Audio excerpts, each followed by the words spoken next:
Hello दोस्तों, मेरा नाम अंकित गंगवार है और मैं लेकर के आया हूँ एक और वीडियो जिसमें आज हम state Bank of India clerk 2023 की जो स्टेट वाइज कट ऑफ रही थी लास्ट ईयर 2023 के एग्ज़ाम में हम उसके बारे में डिस्कशन करने वाले हैं। स्टेट वाइज हम इसमें क्या करेंगे, कट ऑफ देखने जा रहे हैं। ठीक है, आज की वीडियो में लेकिन उससे पहले मैं आप लोगों को एक बार रिमाइंड करा देता हूँ। स्टेट बैंक ऑफ इंडिया ने अभी असिस्टेंट के पदों के लिए, या जिसको हम state Bank of India clerk भी बोलते हैं, या state Bank of India junior associate का पद बोलते हैं, उसके लिए वैकेंसी निकाली है। 16 दिसंबर को इन्होंने नोटिफिकेशन जारी किया था और 17 दिसंबर से मेरे भाई क्या होता है, एप्लीकेशन फॉर्म भरा जा रहा है। अगर हम एप्लीकेशन डेट, लास्ट डेट की बात करते हैं तो 7 जनवरी इसका क्या है, लास्ट डेट है 7 जनवरी 2025। ठीक है, वो इसका लास्ट डेट इन्होंने रखा हुआ है एप्लीकेशन फॉर्म के लिए। अगर हम एप्लीकेशन फॉर्म फीस की बात करें तो 750 रुपये एप्लीकेशन फॉर्म फीस है। और फॉर्म को अप्लाई करने के लिए जो एलिजिबिलिटी क्राइटेरिया है वो है कि आप किसी भी विषय में स्नातक होने चाहिए, और आप अगर किसी भी स्टेट से फॉर्म भरते हैं तो उस स्टेट विशेष की अपनी एक भाषा है, आपको उस भाषा का ज्ञान होना चाहिए और 10th लेवल पे या 12th लेवल पे आपने वो भाषा क्या हो, पढ़ी हुई होनी चाहिए।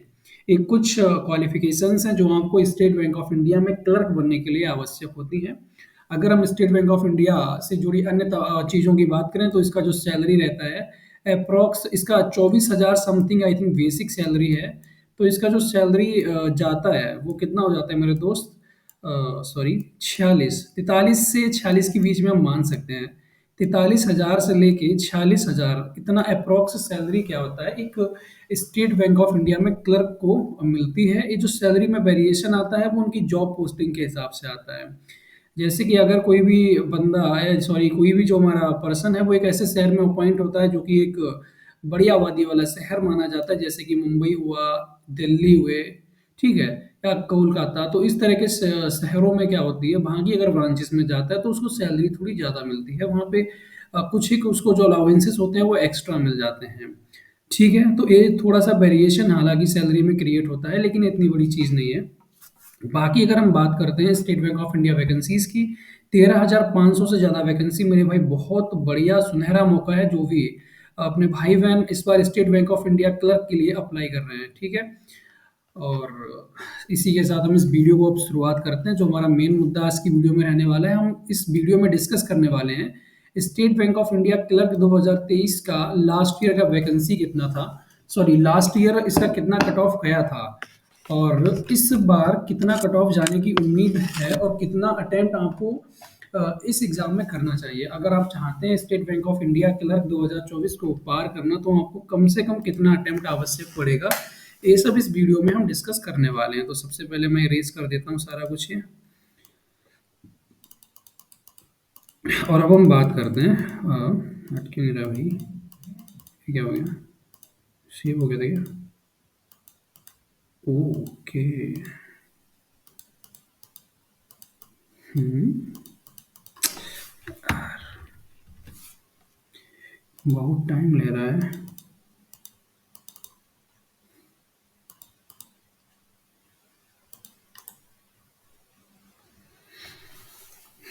ओके, चलो ठीक है, हम फिलहाल बात करते हैं। हमारा जो टॉपिक रहने वाला है वो state Bank of India clerk 2023 की जो स्टेट वाइज कट ऑफ गई थी जनरल कैटेगरी के लिए प्रीलिम्स के एग्जाम की, हम आज बात करने वाले हैं।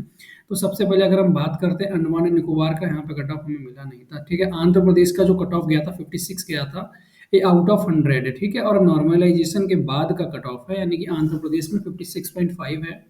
आप देख सकते हैं अरुणाचल प्रदेश में 41 है, असम में 65 है, बिहार में 51, छत्तीसगढ़ में 62.5। बिहार में बहुत ज़्यादा कम कट ऑफ गया है, 51 number cut off last year Bihar में गया था मेरा दोस्त। ठीक है, इसमें से कुछ एक स्टेट में हाईलाइट कर देता हूँ। बिहार में 51 नंबर कट ऑफ गया था, छत्तीसगढ़ में 62.5 था, दिल्ली में 57.25 कट ऑफ है। अगर हम इस फॉर्म की बात की जाए तो दिल्ली रीजन से और उत्तर प्रदेश में बहुत ज़्यादा फॉर्म भरा जाता है इसका। ठीक है, उत्तर प्रदेश में 51 दशमलव, सॉरी गुजरात में 51.5, हरियाणा में 58, हिमाचल में 64, जम्मू में 66 है, झारखंड में 56.5 है, कर्नाटका में 56, केरला 76.25, मध्य प्रदेश 67.5, महाराष्ट्र 71.75, मेघालय 34.25, उड़ीसा 77। काफ़ी हाई कट ऑफ गया है उड़ीसा में 77, आई थिंक पिछले साल का सबसे हाईएस्ट भी रहा था। पंजाब में 68.5, राजस्थान में 57.25, सिक्किम 58.5। और यहाँ पर अगर मेन स्टेट हम देखें तो उत्तर प्रदेश में 60.5 और उत्तराखंड में 63.5 एंड वेस्ट बंगाल में 80, यानी कि सबसे जो highest cut off last year गया है वो वेस्ट बंगाल में गया है 80। ठीक है। अब अगर हम कुछ पिछले साल के अगर पुराने ट्रेंड्स की बात करें तो जो स्टेट बैंक ऑफ इंडिया का जो नॉर्मली जो कट ऑफ देखा जाता है मेरे दोस्त, वो कितना रहता है 75 टू 90 के बीच में अलग अलग स्टेट में देखा जाता था। ठीक है। ऐसा अगर पिछले आप 2 4 5 साल अगर पुराने कट ऑफ निकाल के देखते हैं तो स्टेट बैंक ऑफ इंडिया का जो कट ऑफ रहता है वो नॉर्मली 75 प्लस रहता है, 90 तक जाता है, वेरी करता है। लेकिन लास्ट ईयर क्या हुआ था मेरे भाई, अगर हम एक पार्टिकुलर स्टेट की बात कर लेते हैं, उत्तर प्रदेश के लिए जो मैंने लास्ट ईयर देखे थे वो कट ऑफ ऐसे ही लगभग थे, 75 प्लस ही थे और 80 के बीच में थे। लेकिन लास्ट ईयर क्या हुआ, वैकेंसी मेरे भाई काफ़ी ज़्यादा ठीक थी और इस वजह से थोड़ा सा ये अलग भी रहा था कि लास्ट ईयर का कट ऑफ उत्तर प्रदेश में 60.5 गया था, यानी कि नॉर्मल अगर 72 या 75 से भी देखें तो 10-15 कम नंबर कट ऑफ गया था। काफ़ी बच्चों ने मेरे भाई पिछली बार क्या किया था, प्री के लिए क्वालिफाई किया था और मेंस में फिर इसका ठीक ठाक कट ऑफ बन गया था। अगर इसकी मैं मेंस की कट ऑफ की बात करूँ जहाँ तक मुझे ध्यान है, उत्तर प्रदेश का जो ओबीसी कैटेगरी का मेंस का कट ऑफ बना था लास्ट ईयर वो समथिंग 65 समथिंग आई थिंक बना था, जहाँ तक मुझे ध्यान है 65 समथिंग इसका मेंस का cut off last year Uttar Pradesh में बना था। ठीक है मेरे दोस्त। तो आई थिंक आप लोगों ने देख लिया कि स्टेट वाइज कट ऑफ क्या जाती है। अब हम डिस्कस कर लेते हैं कि इस बार क्या करना होगा। अगर आप चाहते हैं कि 2024 में जो लास्ट वैकेंसी इस साल की है, अभी एसबीआई पीओ आएगा अपना, अभी फिलहाल तो इस साल आना चाहिए था लेकिन अब 25 में आएगा, वो शुरुआत में ही आ जाएगा, बात अच्छी है, मतलब 24 का ही वैकेंसी है। लेकिन अभी 2024 में जो आखिरी फॉर्म आप भरने वाले हैं वो एक तो स्टेट बैंक ऑफ इंडिया का है। तो इसके लिए अगर हम बात करते हैं मेरे दोस्त, आपको कितना अटेम्प्ट लेके चलना चाहिए अगर आप मॉक पेपर लगा रहे हैं, तो आपका जो कोशिश होना चाहिए, मैं ये नहीं कह रहा हूँ कि आप इतना अटेम्प्ट नहीं कर पा रहे हैं तो आप बेकार हैं या फिर आप अच्छा प्रदर्शन नहीं कर रहे हैं। मेरा कहने का मतलब है आपको कोशिश करनी चाहिए, ताकि क्योंकि हमारा जो मॉक करने का सॉल्व जो मॉक पेपर हम सॉल्व करते हैं, जो भी हमारे पास टाइम प्रैक्टिस पीरियड होता है वो इसीलिए होता है ताकि हम क्या कर सकें, अपना स्कोर बेहतर कर सकें, अपनी गलतियों को पहचान सकें। तो अगर आप चाहते हैं कि आप अगर इस बार स्टेट बैंक ऑफ इंडिया का एग्ज़ाम क्रैक कर पाएँ, तो मेरे दोस्त आपको 75 प्लस टारगेट लेके चलना पड़ेगा। ठीक है।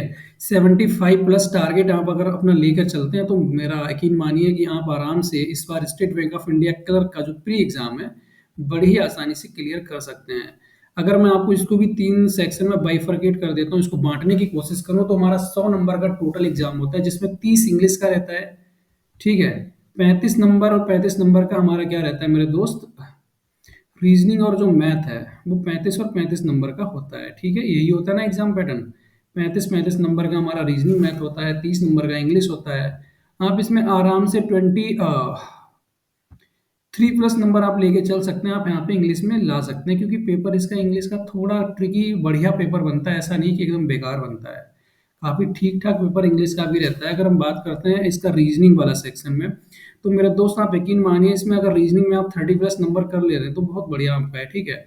और आराम से आप इसमें 30 प्लस तक नहीं पहुँचेंगे, लेकिन अगर आपने काफ़ी अच्छी प्रैक्टिस की हुई है और आप काफ़ी सही हैं करने में, तो आप बड़ी आसानी से इसमें 30 प्लस नंबर रीजनिंग में स्कोर कर सकते हैं।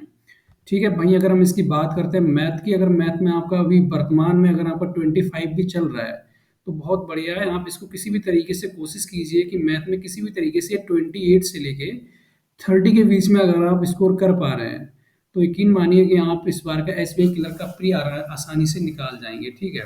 और यहाँ पर आपको जो सबसे ज़्यादा कोशिश करनी चाहिए, अगर आप state Bank of India clerk को टारगेट कर रहे हैं, तो आपको स्पीड चाहिए, उसके साथ में जो मेन चीज़ आती है आपको एक्यूरेसी चाहिए। ठीक है। यहाँ पे अगर आप एक्यूरेट हैं, आपके पास स्पीड नहीं है, तो भी आप नहीं कर पाएंगे। अगर आपके पास एक्यूरेसी नहीं है, स्पीड है, तो भी आप मेरे दोस्त इस एग्ज़ाम को क्रैक करने में आपको मुश्किलें हो सकती हैं।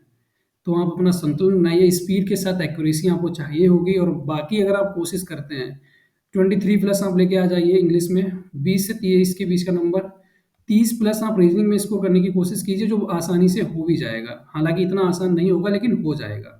वहीं अगर मैथ की बात करते हैं तो अगर आप अभी आप 25 कर रहे हैं तो बहुत सही है।